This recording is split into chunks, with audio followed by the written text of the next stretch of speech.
Tú, mi buen pastor, ser tu amigo es mi anhelo, ser tu amigo es mi anhelo. Jesús, Hijo de Dios, Jesús, mi buen pastor. Ser tu amigo es mi anhelo, ser tu amigo es mi anhelo. Ahora que se escuche su voz, Jesús, Hijo de Dios, Jesús, mi buen pastor. Ser tu amigo es mi anhelo, ser tu amigo es mi anhelo. Ser tu amigo es mi anhelo, ser tu amigo es mi anhelo. Creo en ti, Jesús, en lo que harás en mí. Dile, creo en ti, creo en ti, Jesús, en lo que harás en mí, en mí, en mí. Recibe toda la gloria, recibe toda la honra, precioso Hijo de Dios. Recibe toda la gloria, recibe toda la honra, precioso Hijo de Dios. Evangelio de Juan, capítulo 18, versículo 36. Y que cuando usted tenga la porción bíblica pueda estar sobre sus pies.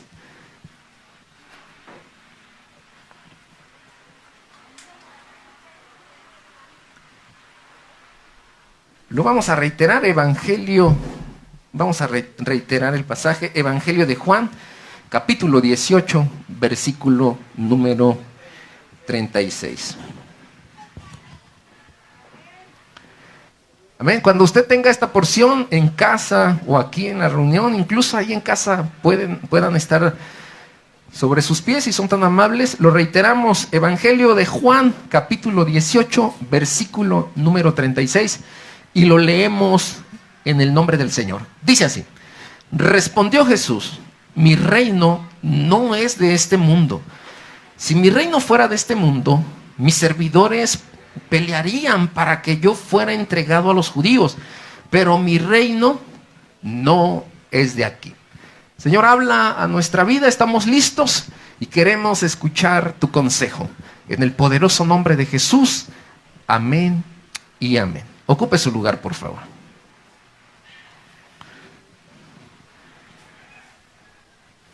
En la vida hay dos temas que nos van a dividir y nos van a causar muchos problemas.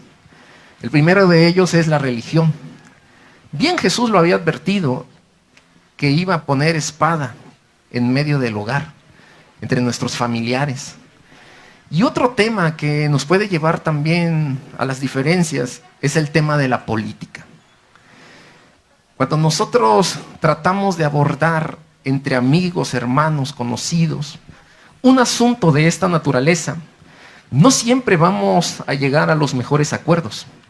Incluso el número que se encuentra aquí de congregantes esta tarde puede representar una gran cantidad de ideologías, de colores, de pensamientos, de ciertos intereses o deseos respecto al tema de la política. La política es una actividad del ciudadano cuando éste interviene en los asuntos públicos, ya sea que lo haga mediante un voto, que lo haga a través de una opinión que pueda decir, o a través de cualquier otra manera. La política también es una actividad la cual está orientada de forma ideológica en la búsqueda de un bien común. Algunos definen la política como una actividad, otros la llaman un arte, otros dicen que es una estrategia, un instrumento para el servicio. Lo cierto es que la política persigue fines comunes, intereses entre todos aquellos que conforman una sociedad.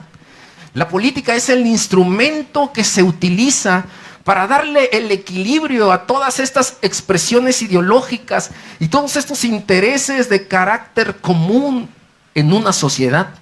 La manera de abordar el tema de la política puede variar de una iglesia a otra, de una persona a otra, de un cristiano a otro, de una denominación a otra, de un país a otro.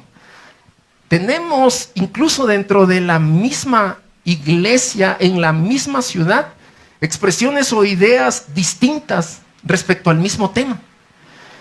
En países, por ejemplo, como los Estados Unidos, ahí hay una gran apertura para que las iglesias se puedan inmiscuir y se manifiesten en asuntos relacionados a la política. Y como usted lo ha estado apreciando en estos minutos, el tema es acerca del cristiano y la política precisamente. En los Estados Unidos, los ministros de culto público dan gran apertura para que los candidatos o aspirantes a ciertos cargos populares puedan estar en el día del Señor y desde el púlpito puedan ellos abiertamente expresar sus ideas y el proyecto que están encabezando. A diferencia de lo que pasa con nuestra nación mexicana, en donde existen ciertas legislaciones, todos los ministros de culto público, aquellos que son parte de asociaciones y que están constituidas de manera formal, legalmente, ante la autoridad competente, tenemos como ministros de culto público ciertas restricciones a la participación. Entonces los americanos, los estadounidenses, lo ven incluso como una responsabilidad cristiana. En cambio, a nosotros se nos limita la participación. Así que pueden existir dos diferentes posiciones y cada una de ellas es un extremo. Algunas iglesias pueden manifestar su simpatía política y se pueden adherir a determinados movimientos. Pueden estar activamente participando. Y hay otras iglesias que pueden ser apolíticas. Es decir, que no les interesa e incluso creen que el término, la palabra como tal, es un pecado en sí mismo. Hay quienes tienen muchísimo temor por esa palabra. Hay quienes ni siquiera pueden entender la asociación que existe entre cristiano y política. Lo que les quiero decir es que la palabra política no significa corrupción. Pero si jugáramos a aquel antiguo juego de te doy una palabra y respóndeme con una palabra, la gran mayoría de nosotros al escuchar la palabra política diríamos cosas negativas acerca de ella. Pensamos que los que están ahí, que los que son parte de esos grupos están manchados, están teniendo intenciones equivocadas o pretensiones en lo que tal vez nosotros consideremos como algo que Dios reprueba. ¿Qué pasaría si tu hijo llegara y te dijera, estando en el 3er año de preparatoria, o bachilleres, o bachillerato, nivel medio superior, y te dijera que quiere ser un médico? El corazón se iba a inflamar de orgullo. Que quiere ser arquitecto, que quiere ser un profesor, o como aquella canción, ¿verdad?, mexicana de Topollillo, quiero ser como mi papá, quiero ser un pastor, quiero ser un ingeniero civil, un contador, un licenciado, un abogado. Pero ¿qué pasaría si tu hijo te dice: quiero estudiar ciencias políticas, quiero ser politólogo, porque el día de mañana quiero ser un político?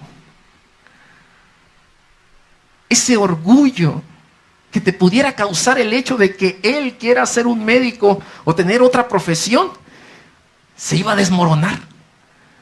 Te ibas a quedar pensando en la propuesta que él te está presentando, te está diciendo.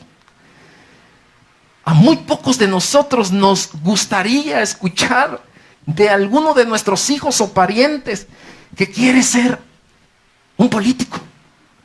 Porque pensamos que la política, y en la política hay cosas sucias. Pero hermano, hay cosas sucias en todos lados. No solo en la política.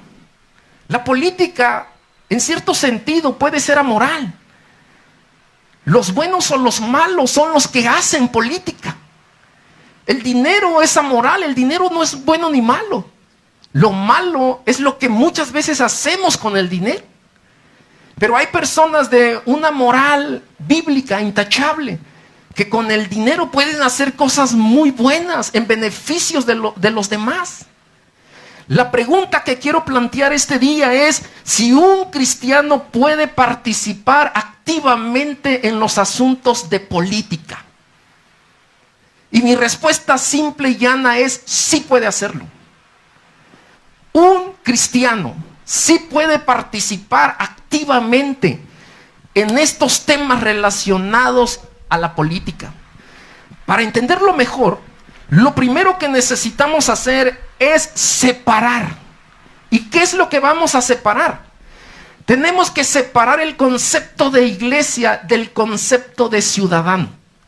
Porque usted, al venir aquí, al reunirse, al estar cantando, al escuchar el mensaje, usted es un hermano, es parte del cuerpo de Cristo. Usted es un miembro de la iglesia. Usted es parte de nosotros. Pero usted también representa a un ciudadano. Usted tiene una responsabilidad cívica también. En este sentido, no podemos desconectarnos de los asuntos sociales que se están generando en el día a día. Somos partícipes de lo que está ocurriendo dentro de la esfera social. No podemos desligar nuestra fe, nuestra vida de integridad y de principios en la palabra del Señor de nuestra vida social.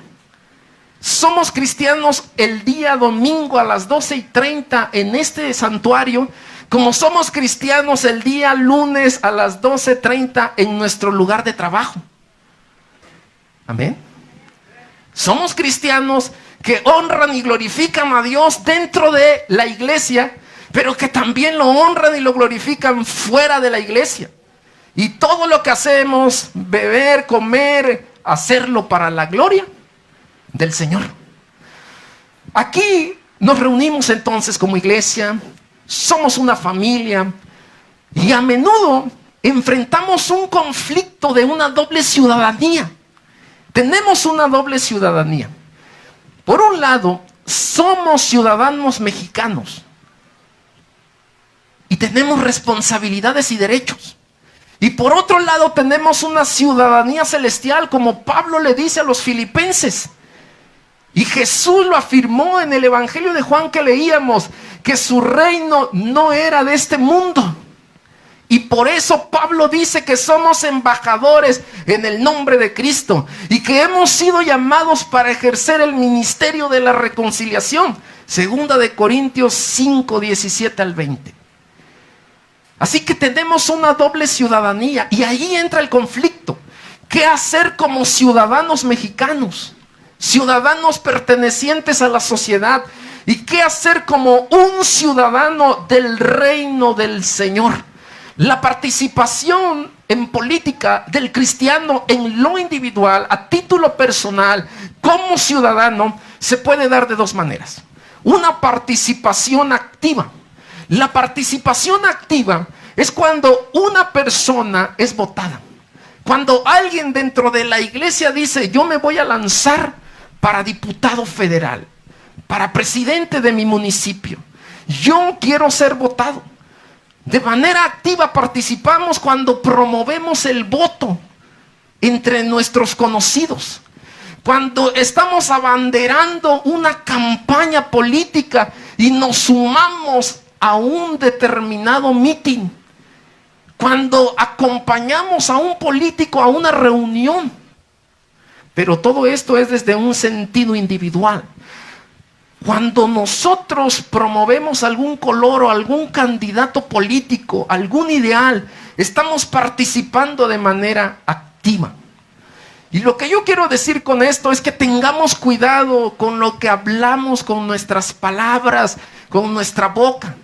Porque puede ser el caso que en medio de una efervescencia política haya cristianos que participen o se adhieran a ciertos grupos y que usted pueda comenzar a decir acerca de ese hermano que está actuando de manera equivocada. Que lo esté juzgando y condenando y esté diciendo, en lugar de que estuviera orando, predicando, ayunando y haciendo la obra de Dios, está ahí inmiscuido en asuntos sucios. La pregunta es si esa afirmación a usted le consta. Esa es una participación activa. Y una participación pasiva es ejercer el derecho al voto. Es involucrarse en acciones sociales que el gobierno promueve. Es dar alguna opinión. Es sumarse a una protesta pacífica y esporádica para luchar por la justicia colectiva. Porque todo lo que tiene que ver con política es buscar el bien común. Entonces, si bien la Biblia no prohíbe que haya una participación individual en los asuntos de política, la Biblia sí nos da una regulación de cómo tendría que ser nuestro comportamiento. Cuando un cristiano se involucra en temas de política, necesita considerar algunos aspectos. Primero, necesita considerar cuáles son los ideales que los partidos están promoviendo. Si estos ideales se ajustan a la normatividad, a la ética y a los principios de la palabra de Dios. Si lo que estos partidos en sus ideas se ajusta a lo que la ciudadanía del reino celestial nos está demandando. Esas ideas tienen que ser pasadas por el filtro de la palabra de Dios para que podamos nosotros decidir si nos sumamos o no nos sumamos a cierto partido o a cierto movimiento ideal. Otra cosa que tenemos que considerar es que si vamos a ser parte de alguna protesta, tenemos que hacerlo con un espíritu cristiano. En la mayoría de las manifestaciones que hay, violencia, agresión, daño a propiedades, se violentan los derechos de las personas, de terceros, segundos, y las cosas no salen bien. La gente quiere ganar cambios, generar cambios, ganar a través de la violencia, de la imposición. Quieren hacer valer sus derechos a través de la fuerza. Y esto no es así. Hay cosas que no están bien, claro. Pero tenemos nosotros que considerar que cuando participamos en algo de esta índole, tenemos que hacerlo con un espíritu cristiano. Tenemos que hacerlo sin agresividad, sin causar daño, sin generar daño. Ahora, cuando la ley promueva asuntos que están en contra de la ética moral, de la ética, cristiana y de la moral, es ahí en donde habremos de sumarnos y levantar nuestra voz y opinar al respecto. Hay una serie de asuntos que son de interés social y que la iglesia se tiene que involucrar en estas cosas. Tenemos que levantar la voz a temas como el aborto, la eutanasia, la droga que se quiere vender de forma libre, la legalización de la marihuana. Tenemos que levantar la voz ante estos asuntos en donde la ética cristiana y la moral juegan un papel importante. Así que el cristiano que se vaya a involucrar o esté involucrado tiene que tomar estas tres consideraciones. ¿Qué ideales promueve ese partido? Número 2, ¿cuál es el espíritu del creyente que es aprobado por Dios es un espíritu tranquilo, apacible, que lo honra en todas las cosas. No busca un pleito ni la agresividad lo caracteriza. Y número 3, tiene que ver si es válido sumarse a este tipo de manifestaciones que atentan contra los principios de la ciudadanía celestial como embajadores de Cristo. Así que hasta este punto, creo yo, ha quedado en claro que en lo individual podemos participar en asuntos de política. Pero ¿cuál es la postura bíblica en relación a la iglesia? ¿Qué tenemos que hacer como iglesia respecto a las manifestaciones políticas? Mire, en primer lugar, la palabra de Dios dice que nosotros debemos ser intercesores y que debemos acercarnos confiadamente delante del Señor para orar. Así que la Biblia nos dice que necesitamos perseverar en la oración. La iglesia, en cuanto a política se trata, no debería de manifestarse propiamente en algún ideal, sino la tarea de la iglesia es la intercesión. El ministerio de la intercesión es poderoso. La oración tiene la facultad de dirigir el gobierno de una nación y de transformarlo incluso. La intervención de Dios a través de la oración y el clamor de su pueblo se puede ver evidente a través de las acciones que el Señor pueda realizar al escuchar nuestras oraciones. Así que la iglesia, antes de manifestarse, tiene la tarea y el compromiso como cristianos de orar y de interceder por los que están en eminencia, por las autoridades, por el gobierno. El cristiano se puede acercar a la presencia del Señor. Pablo le dijo a Timoteo en el capítulo 2, verso 1 y verso 2 lo siguiente: exhorto ante todo a que hagan rogativas, oraciones, peticiones y acciones de gracias por todos los hombres. Lo que vemos aquí son 4 tipos de oraciones que Pablo está presentando. Pablo está hablando acerca de las rogativas y que en otras versiones aparecen como súplicas. Está hablando también acerca de las oraciones, de las peticiones y de las acciones de gracias que podemos nosotros presentar delante de Dios. Las primeras 3 en esencia apuntan hacia una misma cosa, pero podemos indagar y mirar la diferencia que hay entre cada una de estas expresiones: rogar, orar y pedir. ¿En qué se diferencia una de otra? Bueno, las rogativas son aquellas necesidades específicas que nosotros vamos a elevar por alguna persona. En esta triada de palabras que Pablo está expresando, lo que nos encontramos es que la primer labor, lo más importante para la iglesia, la tarea que la iglesia tiene que hacer es orar, es interceder.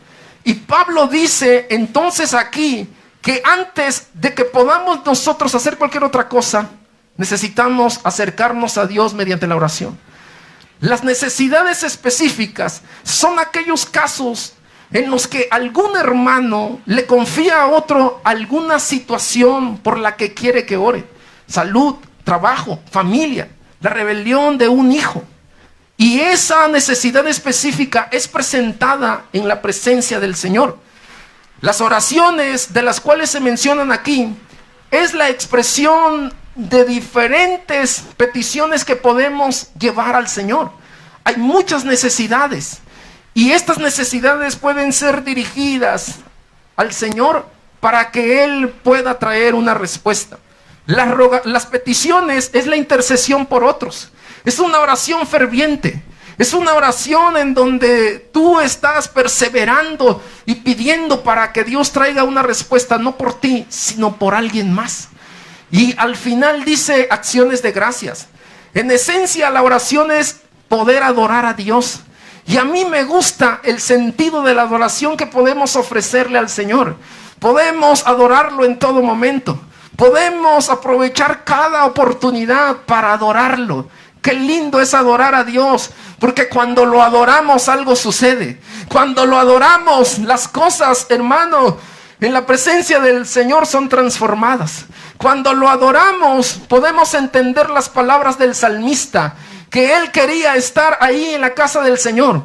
Pero en la casa del Señor había adoración. En la casa del Señor estaba el Señor de esa casa. Y alguien más grande que nosotros y más grande que este santuario está aquí.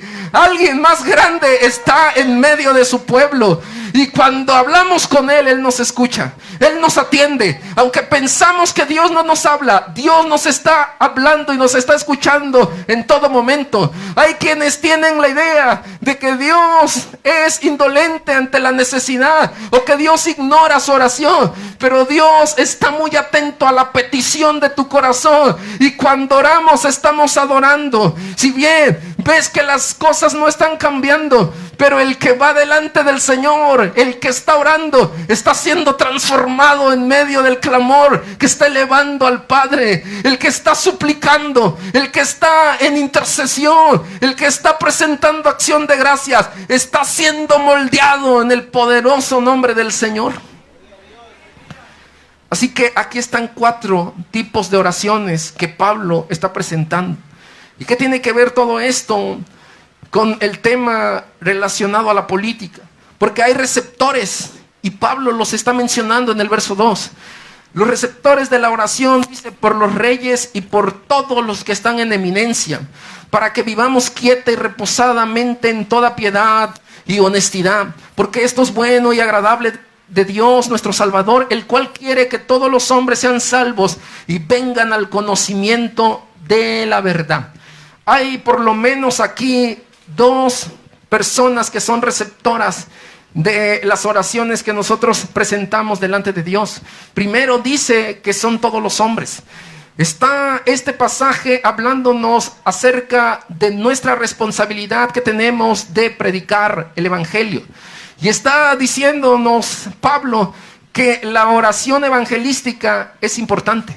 No podemos salir a predicar y ser eficientes en la predicación del Evangelio si no estamos orando delante del Señor. Si no blindamos nuestras actividades con oración, entonces estamos caminando de forma incierta y es probable que podamos fracasar.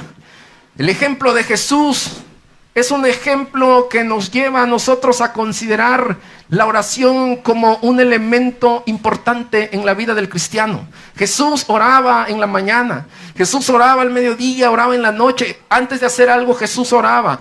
Cuando él sentía que estaba a punto de morir, estaba en el huerto de Getsemaní y Jesús oraba. La oración para él fue algo importante. El llamado de Pablo para la iglesia es a la oración. Y dice a todos los hombres. Esto es interesante, porque antes de evangelizar, antes de predicar, antes de proclamar la palabra de Dios, es necesario que oremos. Y luego agrega lo importante que yo quiero resaltar. Y dice Pablo que debemos orar por todos los reyes y todos los que están en eminencia, sin importar el color o la ideología del partido que nos esté gobernando. Nuestra tarea es orar por ellos, es levantar un clamor por las autoridades, es pedirle al Señor que esas personas, hombres y mujeres, sean íntegros, es pedirle a Dios que a través de la vida de estos personajes el Señor pueda ser glorificado, que a través de lo que ellos están legislando, la iglesia también pueda ser beneficiada. Cabe decir que en el contexto de Pablo, la iglesia estaba pasando una situación difícil. Cuando Pablo está escribiendo esta carta de Timoteo, los años en la vida de Pablo se están acabando. Pablo sabe que está a punto de ser sacrificado. Está esperando que uno de los gobernantes en turno pueda darle el veredicto acerca de su vida. Pablo puede vivir o Pablo puede morir. Y Pablo sabe que el gobierno juega un papel determinante para la persecución en alguna iglesia. Y nosotros podemos ser perseguidos de diferentes formas. En iglesias se les insta a no hablar con claridad la verdad de Dios. Se les insta a los líderes y a los pastores de las iglesias a que a lo malo le digan bueno y a lo bueno lo llamen malo. Se les insta a que no prediquen ciertas cosas que pueden producir un racismo o que pueden producir algo de incomodidad para ciertos grupos. Hay iglesias que han sido silenciadas. Los derechos de algunas iglesias se han visto vulnerados. Ha habido una persecución no solo física, como en algunos países en nuestros días, musulmanes o países como China, sino que también la persecución se puede dar a través de políticas, a través de ciertas censuras que la iglesia puede recibir. Tenemos un antecedente histórico. La iglesia se desligó del gobierno y surgió lo que se conoce como la Guerra Cristera. El presidente Plutarco Elías Calles tuvo que hacer frente a esa situación porque la jerarquía de la iglesia estaba ya inmiscuyéndose en asuntos de trascendencia del Estado, de la nación, y tuvo que haber esa separación y ese desligue. Así que la autoridad del gobierno, la eminencia, los hombres que están ahí juegan un papel importante para que la iglesia pueda recibir un beneficio. Y el pasaje 3 nos habla de ese beneficio, para que vivamos en quietud. Y eso de lo que Pablo está hablando ahí es para que tengamos paz. La paz que tanto estamos anhelando, la vamos a conseguir a través del poderoso ministerio de la intercesión, a través de la oración, a través de la súplica y del ruego, a través de la conexión que podamos tener con Dios. Si usted quiere tener paz, quietud en su corazón, necesita disciplinarse en la oración. La oración es poderosa, hermanos. Y Dios le va a proveer esa paz. Y luego algunas versiones utilizan la palabra digna. Los beneficios de la oración son 2, verso 2 y verso 3. Una vida en paz, en tranquilidad, y una vida digna. Lo leeré en el texto. Vivamos quieta y reposadamente en toda piedad y honestidad.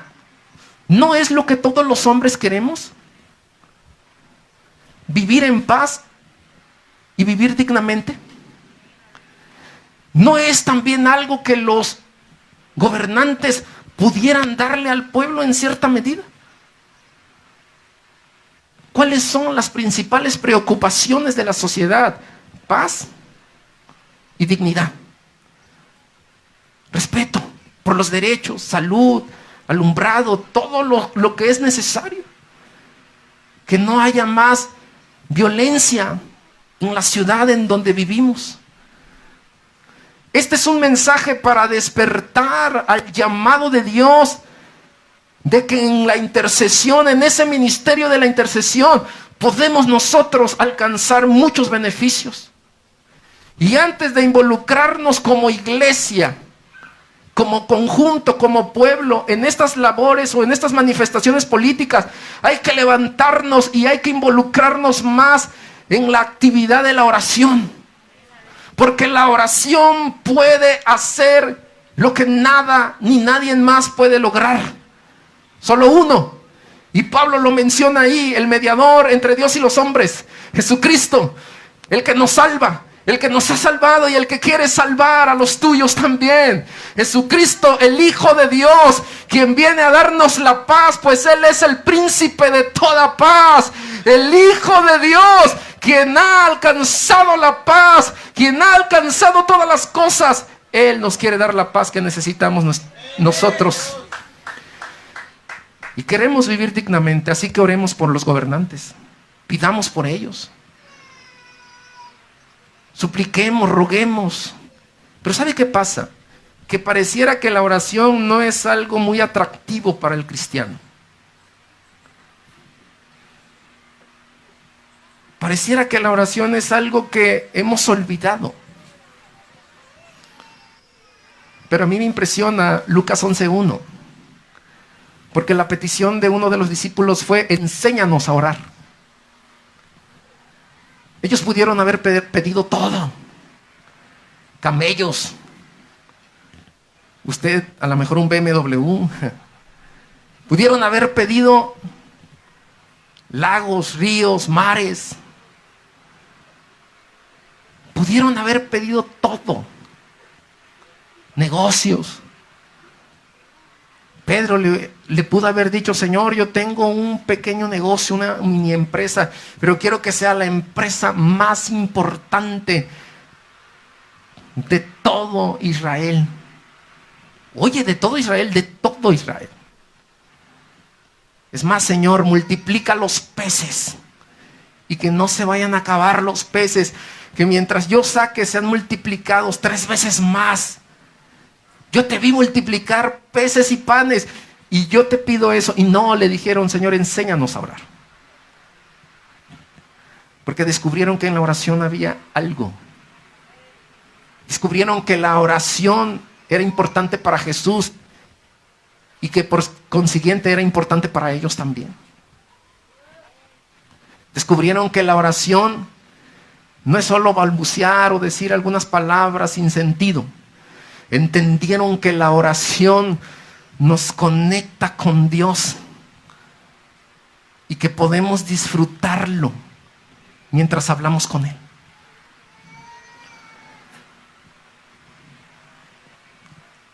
Dignidad y paz. La intercesión nos los puede dar.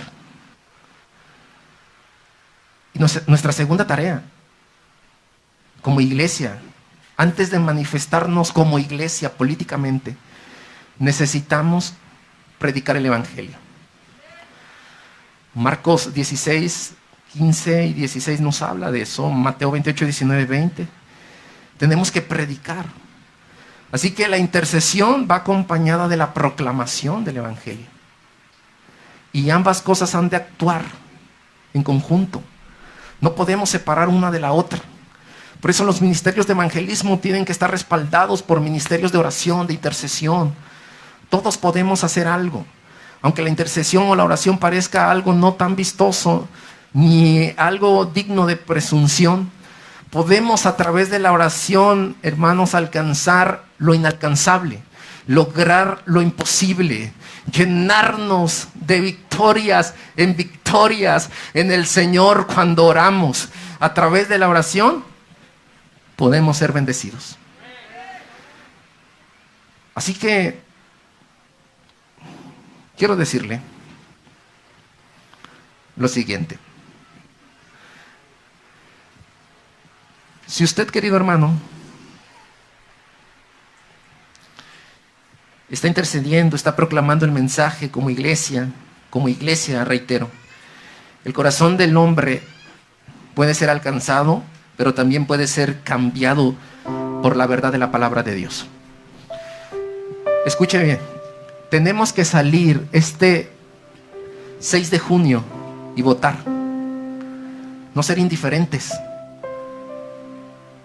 A veces decimos: no, pues un castigo y no voy a votar, y como quiera todo es lo mismo, todo es igual. No. Podamos tener conciencia plena, reflexionemos. Pero escuche bien, cuando usted vaya a votar, conozca los ideales del partido, conozca los postulados, analice si lo que ellos están promoviendo, sus leyes que están promoviendo, están en contra de la moral y la ética cristiana. Piense bien por quién va usted a votar, en su candidato, en la persona o en el partido, no sé. Pero analícelo. Además de esto, como iglesia, debemos orar y proclamar el Evangelio del Señor. Nuestras fuerzas no deben ser consumidas como iglesia en la participación política. Si bien podemos participar en lo individual, manifestarnos en lo individual, no está pecando. Yo también le exhorto para que no critique si alguien está participando activamente o pasivamente. Podemos hacerlo en lo individual, no como iglesia.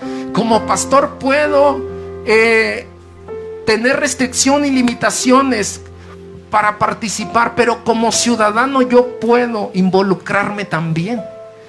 Y es lo que tenemos que hacer y ponerlo en perspectiva. Como individuo participe, sea de forma activa o pasiva, involúcrese si usted está determinado a hacerlo. Ore a Dios. Si Dios lo quiere usar tal vez desde esa plataforma para influenciar a su sociedad, déjese usar por Dios. Pero por el lado de la iglesia como comunidad no podemos hacerlo. Como comunidad tenemos que orar, interceder y proclamar. En lo individual podemos ir como ciudadanos, no en lo colectivo. Así que el Señor sea bendito en todas nuestras acciones. El Señor pueda ser glorificado en todo lo que hacemos. Y ser conscientes de esto. Si nos involucramos para cambiar a las personas y para cambiar todo lo injusto del mundo o del lugar en donde vivimos, estamos equivocados. Lo que vamos a hacer es que cuando participamos vamos a mitigar el golpe que la sociedad recibe, que la injusticia va a prevalecer, pero somos agentes de Dios para que los que sufren, para que las injusticias puedan ser mitigadas a través de lo que Dios hace mediante nuestras acciones, nuestras obras o nuestra vida. Lo único que va a cambiar al hombre totalmente, al mundo y a la sociedad, se llama Jesús. Es el evangelio el único que tiene el poder de transformar desde las entrañas y cambiarnos por completo. La política es un instrumento que Dios va a utilizar para mitigar injusticias, dolores y malas acciones. Pero el único que va a cambiar total, cuerpo, alma, espíritu, plenamente, es Jesús mediante el mensaje del evangelio que Él nos ha heredado. Así que, hermanos, yo vi pertinente detenerme un poco, porque en pocos días vienen las elecciones. Así que qué mejor momento para orar, qué mejor momento para pedirle a Dios que nos ayude, y qué mejor momento que impulsar ideales que se apeguen a los ideales de la palabra de Dios. Amén, hermanos. ¿Cuántos quieren orar por sus autoridades? ¿Cuántos quieren orar por los hombres de eminencia y por todos los hombres? E incluso por ellos para que alcancen salvación y vida eterna.